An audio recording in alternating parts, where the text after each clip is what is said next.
Televisa presenta.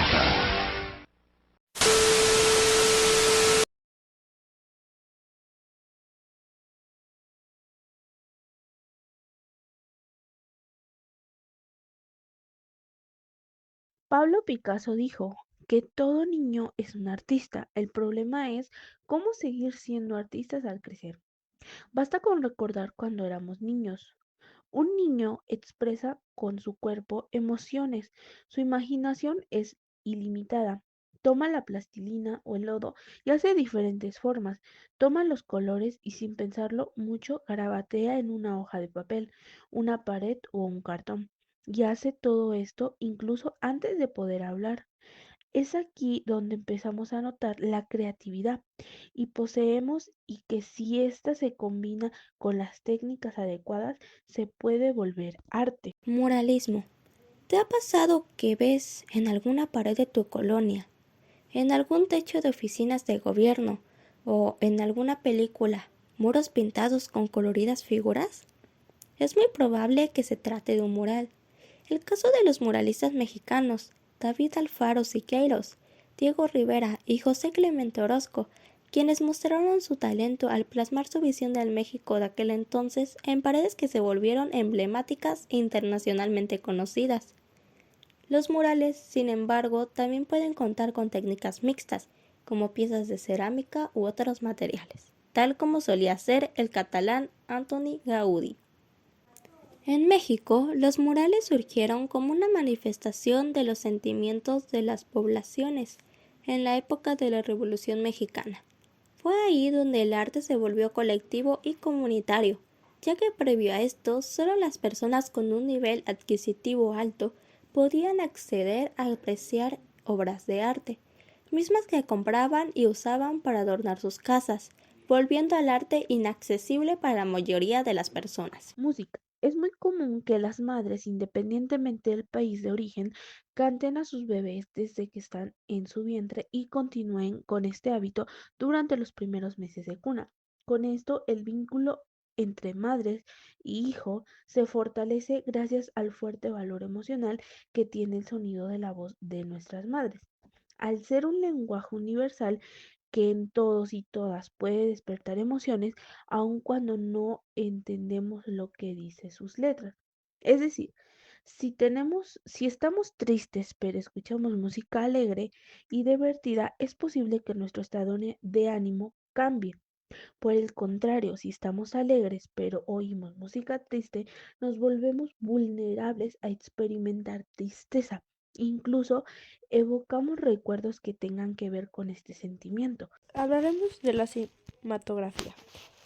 El gusto de la sociedad por conocer historias actuadas y contextualizadas con animación, música y vestuarios, colores vivos y música nos han llevado a hacer de esta fantasía una realidad. En la actualidad, debido a la inmediatez y gran velocidad con que nos llega la información tecnológica, casi todos preferimos videos cortos como los Reels o Shorts de redes como TikTok, Instagram y YouTube, que son videos que a lo largo pues duran horas.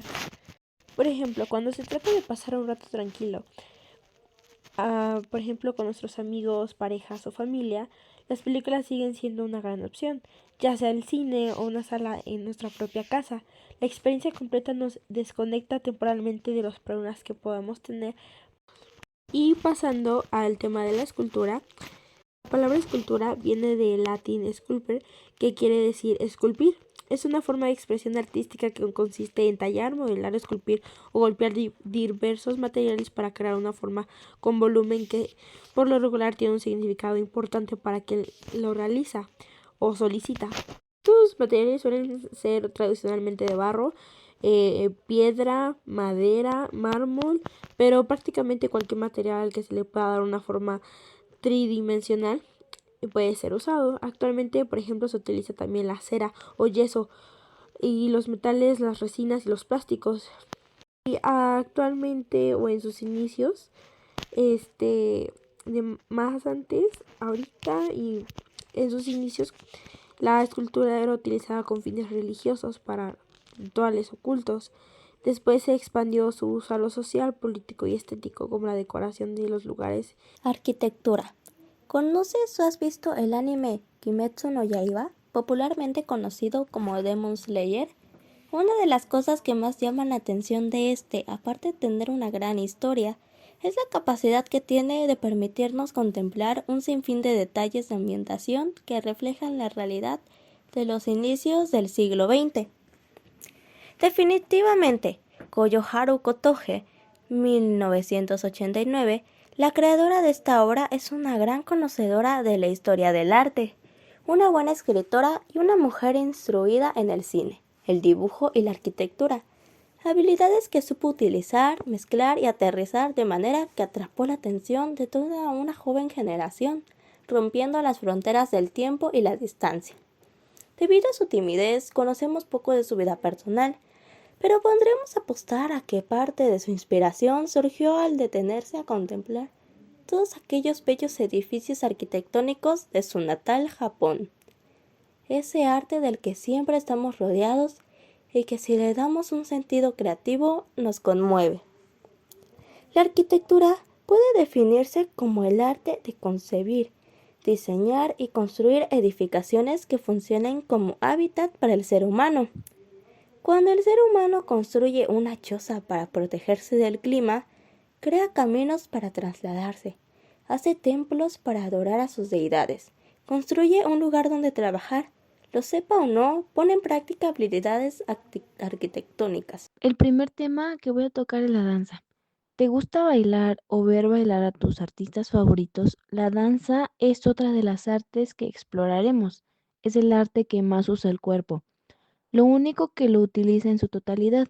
Se basa principalmente en darle una manifestación física a la música. Es una de las maneras de expresión más ancestrales del ser humano, cuyo objetivo, aunque pareciera lo contrario, no es necesariamente es divertirnos o hacer una demostración artística. El elemento principal en la danza es el ritmo, que básicamente es la habilidad de seguir un orden en la sucesión de sonidos que puede tener o no tener notas musicales. Al entender esto podemos saber que el simple hecho de golpear continuamente un tambor, una mesa o un pedazo de madera nos da un ritmo, y con ello la posibilidad de crear movimientos corporales que le den un sentido más claro y visible. Ahora el segundo tema que les diré es la literatura. Según el diccionario de la Real Academia Española 2024, la literatura se caracteriza por la expresión verbal. Alcanza sus fines estéticos mediante la palabra, tanto oral como mayormente escrita. La palabra literatura proviene del latín litera, término para letra, comúnmente en vocablos como literator, que es un maestro encargado en la alfabetización. Sin embargo, inicialmente se conocía a la poesía u oratoria, ya que aunque suele ser extraño, los inicios de la literatura fueron antes de que se inventara la escritura. Entonces significa que hubo literatura sin letras. Un ejemplo claro de ello fueron la Iliana y la Odisea, que por muchos años fueron recitadas de forma oral hasta que las escribieron Navarro en el 2023. Hoy en día existe una gran cantidad de géneros literarios. A continuación revisaremos algunos de los más comunes, como lo es la editorial ETC en 2020.